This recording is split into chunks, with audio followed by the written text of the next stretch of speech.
Dora said. Back home, we had bread and butter for tea.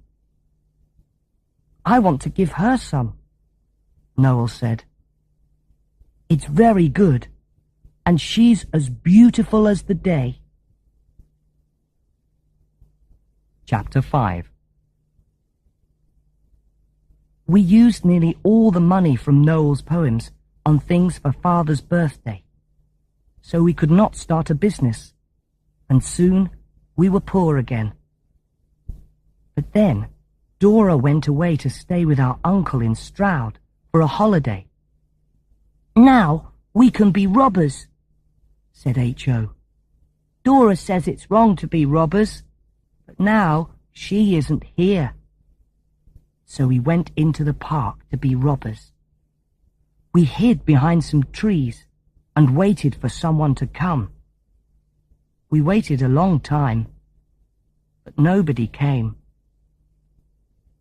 After 2 hours, Noel said, "Let's go home for tea. I'm cold." "Me too," said Alice. But I said, "Quiet. Somebody's coming through the trees." We hid carefully and then jumped out when the walker was close. It was only Albert from the house next to us. He was very afraid when we jumped out from behind the trees. We caught him and took him to our house.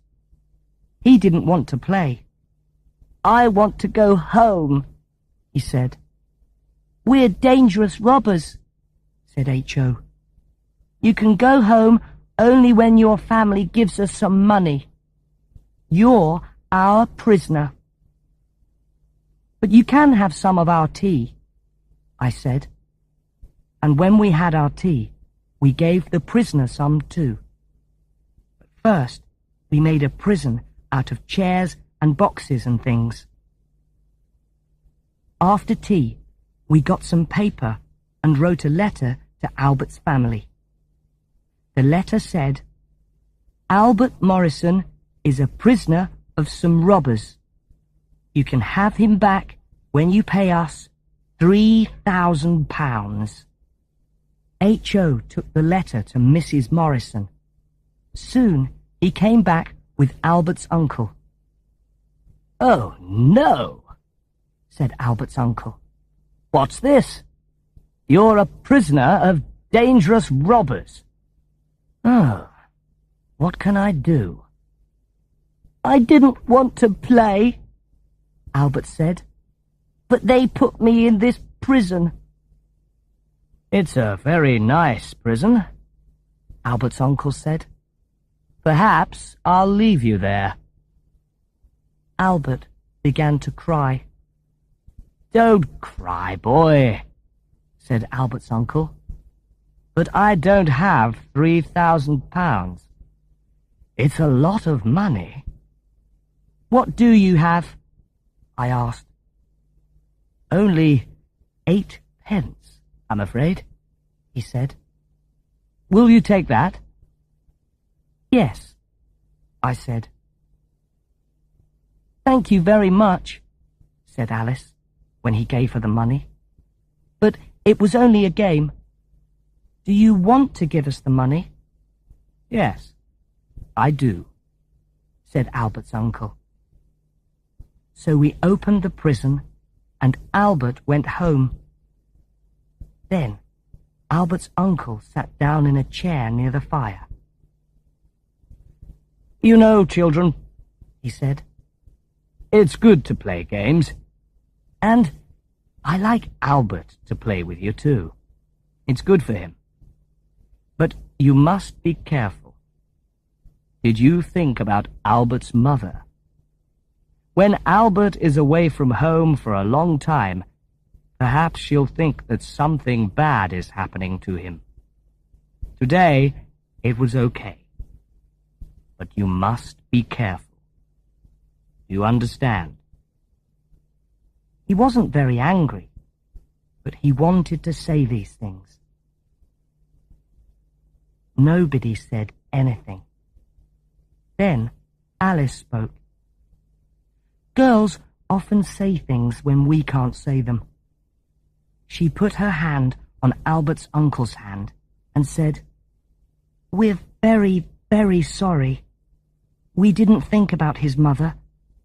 We try hard not to think about other people's mothers, because—" Then we heard Father's key in the door.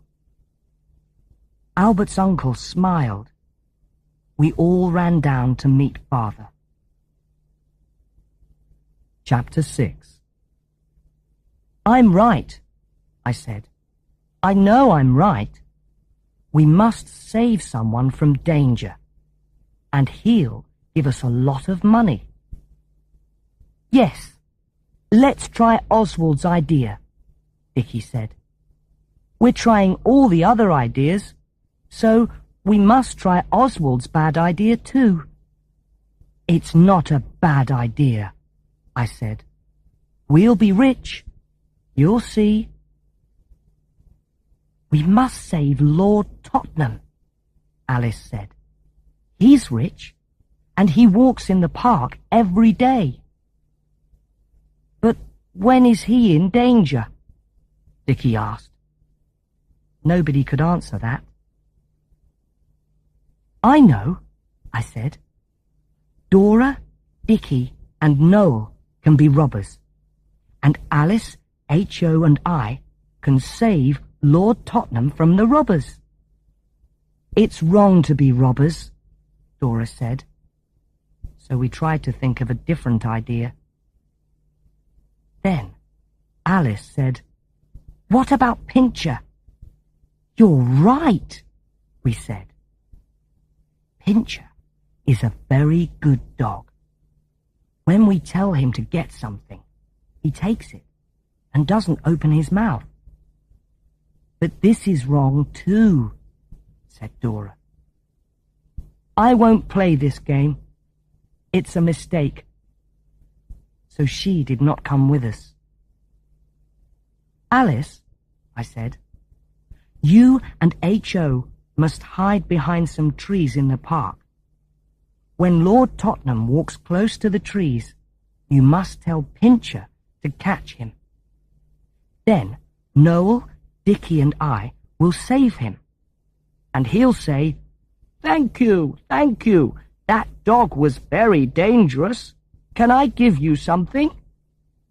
Then we'll be rich and famous, and Father will never be poor again."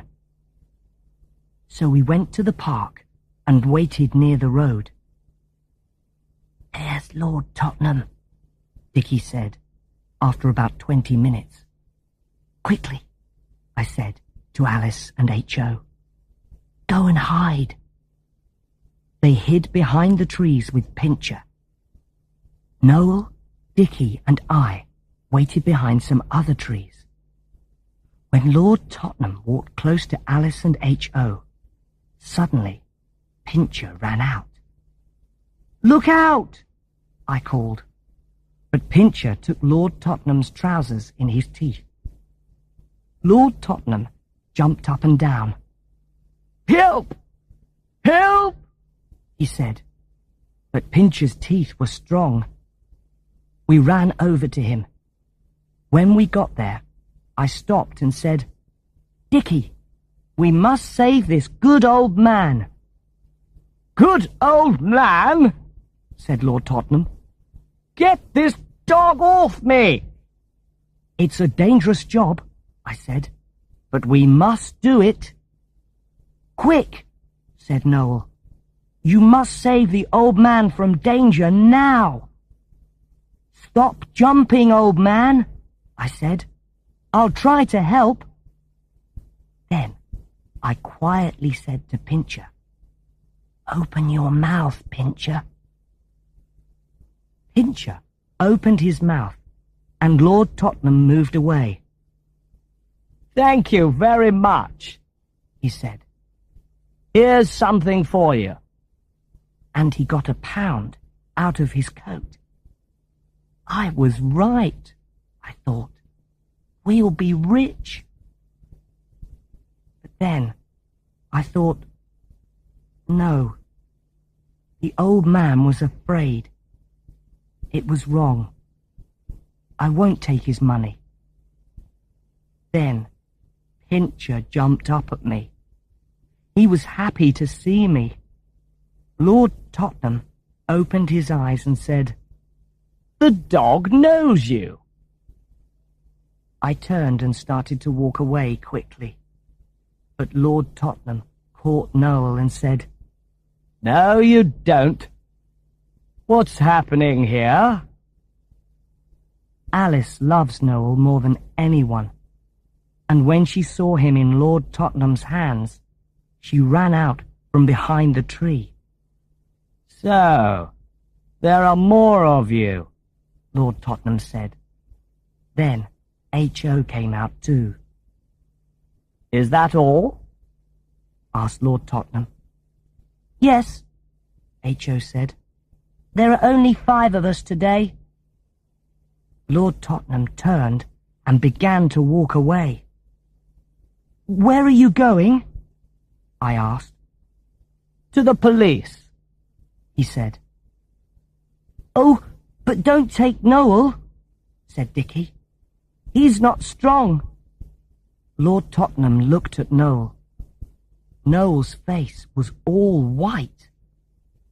He stopped walking, and we all sat down. "You're bad children," he said. "You nearly took £1 from me." "Yes," I said. "I know now that we were wrong. I didn't want your money." "Why did you do it?" asked Lord Tottenham. "We wanted money for our family," I said. "Our father's business went wrong, and we want to help him. All the books say that when you save an old man from danger, he'll want you to be his son, or he'll give you money, or start a business for you. But there was no danger here, so we used Pincher." "But some people are weak and are afraid of dogs," said Lord Tottenham. "You can kill people." We all started to cry. "I can see that you're all sorry," he said. "Perhaps this will be a lesson to you. We'll say no more about it. I'm an old man now, but I was young before." Then Alice moved close to him and put her hand on his arm. "I think you're very good," she said. "We're very, very sorry. When children do things in books, it's always okay. It isn't the same for us. And I know Oswald didn't want to take the money. I thought it was bad, and he did too." Lord Tottenham stood up and said, "Always remember, never do wrong." "We'll remember," we said. Then he took off his hat to us, and we took off ours, and he went away, and we went home. Dora said, "I told you." We didn't go to the park for a week after that, but then we went and waited for Lord Tottenham. When he came, Alice said, "Please, Lord Tottenham, here are some things for you." And Noel gave him a poem. H.O. and I gave him our best knife. Alice gave him some flowers, and Dickie gave him a book. Lord Tottenham liked the things. "Thank you very much," he said. Now, when we meet him in the park, he takes off his hat to us and smiles. So, I think we are friends. Chapter 7. One Saturday, we were all up in Noel's bedroom in the evening, after dinner. It was cold outside, and there was a warm fire in the room. "Listen," I said. I heard the front door. Yes, Dora said. Father is going out this evening. The cook is out too. She says that she can find cheap food on Saturday nights, so there's nobody in the house, only us. We cooked some food on the fire and talked about robbers. Dickie said, "It must be very interesting. Robbers can rob from rich people and give things to poor people." Dora said, "It's wrong to be a robber." "Yes," said Alice. "A robber is always unhappy, I think. First, he takes other people's money and hides it under his bed. Then, how can he sleep? He always thinks that policemen and detectives are coming to his house. Perhaps there's a robber in the house now," said Alice. "What will you do to him?" Dickie and I didn't answer, but Noel said, "First, I'll ask him to go away." Before Noel stopped talking, we all heard a noise. We did not think it. There was a noise.